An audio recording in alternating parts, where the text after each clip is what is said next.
Po e nxo Ted Bundyn, është ekstrem një djalë i sjellshëm, është një djalë shumë i mirë, është ekstrem zemër mirë. Edhe kur fol ai, fjalët e tia janë të omla njëjtë si kur mjalti. S'ma merr mendja që kur e kish bon ai të keqe ai. Normal, masi që e ka krye edhe fakultetin e psikologjisë, normal që ka me kon i sjellshëm. Kjo është që kanë menu kolektet Ted Bundit për Ted Bundyn, po në realitet që shëdim ne, realiteti i dhem ka najhere. Edhe Ted Bundy nuk u konë që shë kanë menu ata. Vërtetën ai u konë një pi vrasësve serik matë këqi që e ka po najher Amerika. Kështu që sot jena të folë për njerin ma djallëzum të Amerikës, Ted Bundy.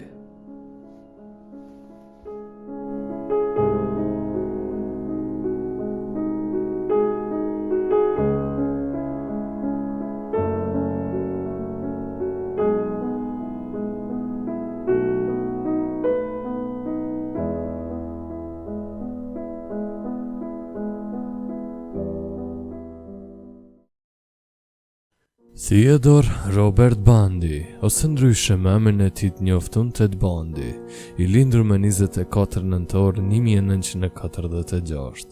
Ai ishte një vrasës serik përdhënues dhe rrëmbyes, i cili sulmoi dhe vrau vajza të reja dhe gra gjatë viteve 70 në Amerikë.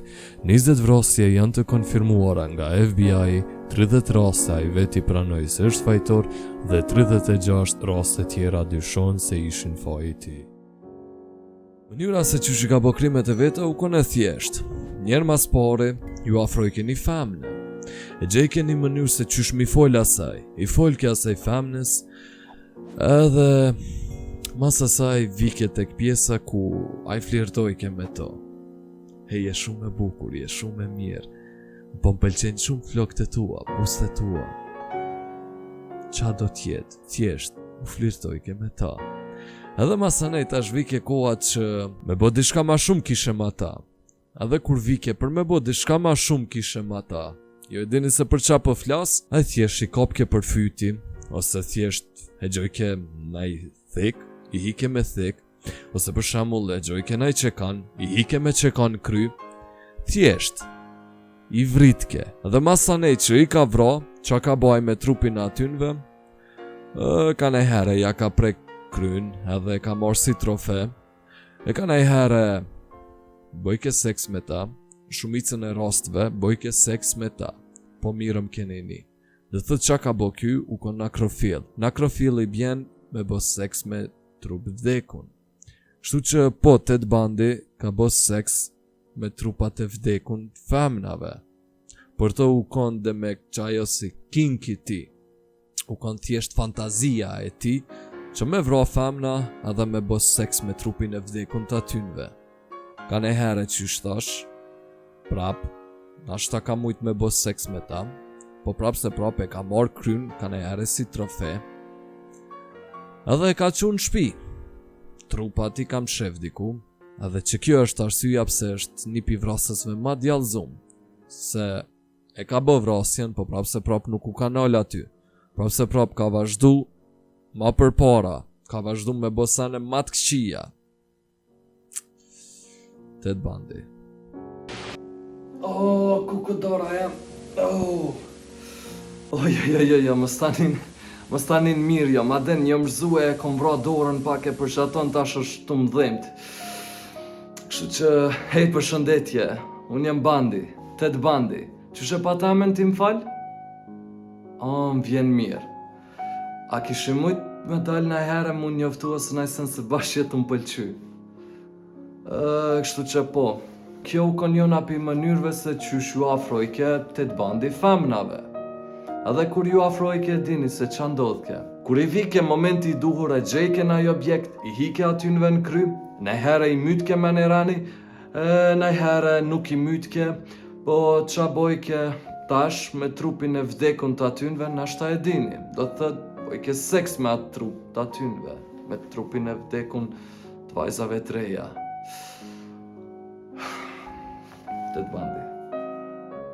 Ted Bundy filloi krimet e tij në Washington, ku bëri vrasjen e parë në natën e 4 janarit. Ajo e pa studentën 18 vjeçare Johnny Lance, duke hyrë në dhomën e saj gjumit. Ajo hapi derën e dhomës së saj me një kaçavit dhe hyri brenda. Kur hyri, ai pas se Johnny Lance po flinte, ai së pari e goditi me një sufër metali në kokë, duke ja humbur ndjenjat, dhe pas ai e abuzoi seksualisht, dhe pas e goditi me një copë pasqyre të thyer, e cila ishte mprekt dhe me të i bë dëm serioz, por ajo mbijetoi. Kur e quan në spital, ajo ra në gjendje kome.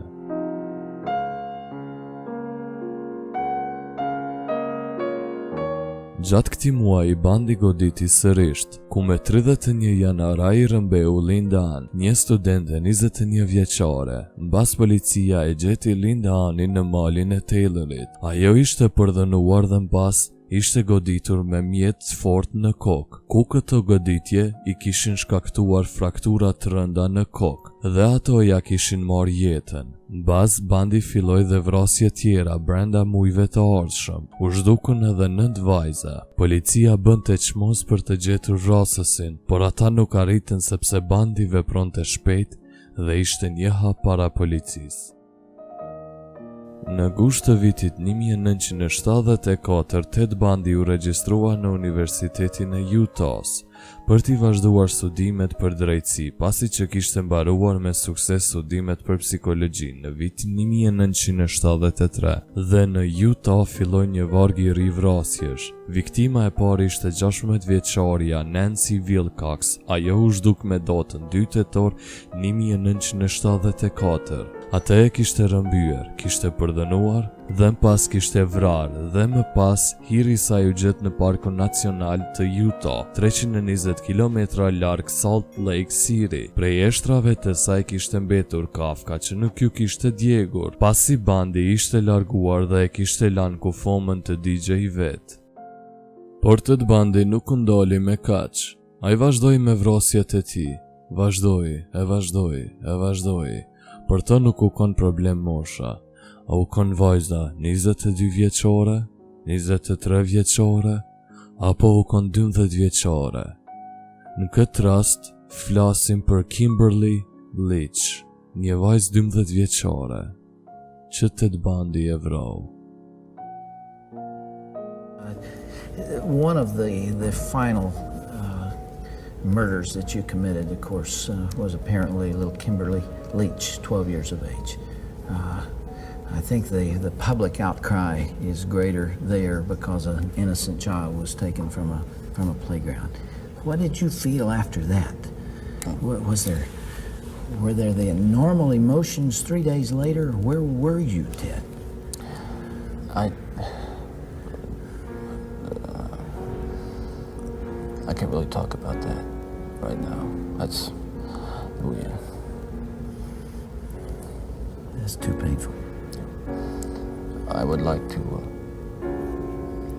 be able to convey to you what that experience is like, but I won't be able to talk about that. Okay.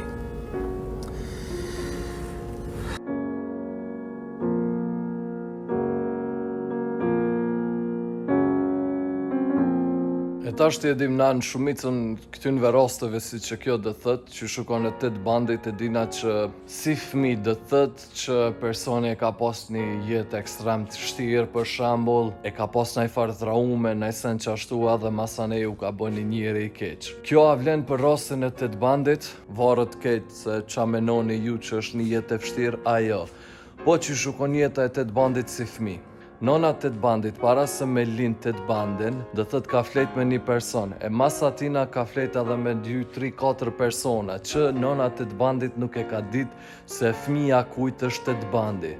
Qa ka vendos nona Ted Bundyt bashkë me nonën edhe babën e vetë, dhe thët bashkë me gjyshin edhe gjyshin e Ted Bundyt, kanë vendos që mos mi kallzu Ted Bundyt për nonën e vetë, edhe kanë vendos që mi thonë kishëm Ted Bundyn e kanë adaptua dhe nuk e din se kush janë print e vërtet tatina. E sa për nonën e vet i kanë thonë kishëm është motra e ti ma e madhe. Normal, jo motra e vërtet, po vajza e atynve që e kanë adaptu aton. E tashti, si fëmijët që i kanë ndodhur thet bandet, shpeshere shike gjyshin e vet do thët, tu e re gjyshën. Edhe gjyshi vet u kon një njeri bash agresiv, një njeri racist, ku shpesher do të gjyshi vet fol keq për afrikant, për italiant edhe për plot raca tjera që janë kon atëra në Amerikë. Thjesht fol keq për imigrant të Amerikës. Kështu që ju vendosni, a e ka pas një jetë të vështirë ajo. Edhe ku e kom mocën? Haki! Mac! Mac! E tash, e kanë zonë e herë policia të bandin, ose qysh e kanë zonë policia të bandin. Mënyra se qysh e kanë zonë policia të bandin nuk on, një ditë e thjesht të bandi ka dal me kerë, edhe në qatë ditë dhe thët policia e ka pasi për detyr për mi kontrolu këtë kerat që kanë kalu në qatë rrugic, për shkak se u ka lajmru një kerë i vjedhun. Edhe policia e ka pa kerin e të bandit, e ka nal kerin e të bandit, edhe i ka hin kontrol. Kur i ka hin kontrol, ka gjetë dosane që s'ju kanë desht në kerë të bandit. Edhe ata e kanë vrejt direkt që dishka është dyshim të kinjeri, edhe policia e ka marrë me veti. E ka qush stacion policisë edhe anej, mas pare njerë u ka dënu dhe thët për kidnapim. Kanë menu që është kidnapus e kësi sane. Nuk e kanë dit njëherë se kush është tek është aj. E mas një kohë, mirët vesh se kush është aj, e qesin në burg. E qa ndodhë në burg tashti, kur del në gjyqaj me fol, a i thë që unë du me fol për vetë për shkak se e përmenam në parzit shkon me kry shkollën e drejtsis. Edhe tash për atë arsye a i vendos që mos me pas advokat, edhe advokati për to u kon vetvetja. E qa ndodhë para gjyqit, dhe thët lyp leja a i kishë me shku ndej në bibliotek, dhe thët ku është gjyqi, me shku ndej në bibliotek kishëm me studiu ligjin, a din se moti s'ka studiu për ligje kësi sene, edhe tasht jo të dasht me hulumtu do sene. Edhe në qato momente a i qabon, e she që është dritarja e qelt, edhe këtën prej dritarës. E kur këtën nga dritarja, bjen tok edhe e vret komën. Bas kësaj sani par që e bën aj, shkon, i ndron robat e ti dhe shkon në mal. Bas një kohë policia e nxen edhe e qet prap në burg, po prap i ikaj. Edhe mas kësaj aj niset për në Florida, ku mas shumë krimeve në Florida, një dit policia e nxen Florida. Po kësaj herë në Florida munohet shumë për mi ik burgit, po nuk mundet, edhe mbas shumë një mundit madh të policis, më në fund vendosin ta ekzekutojnë Ted Bundyn. Dhe një dit para ekzekutimit, Ted Bundy pranoi se ishte fajtor për 30 vrasje. Ekzekutimi Theodore Robert Bundyt u majt më 24 janar 1989.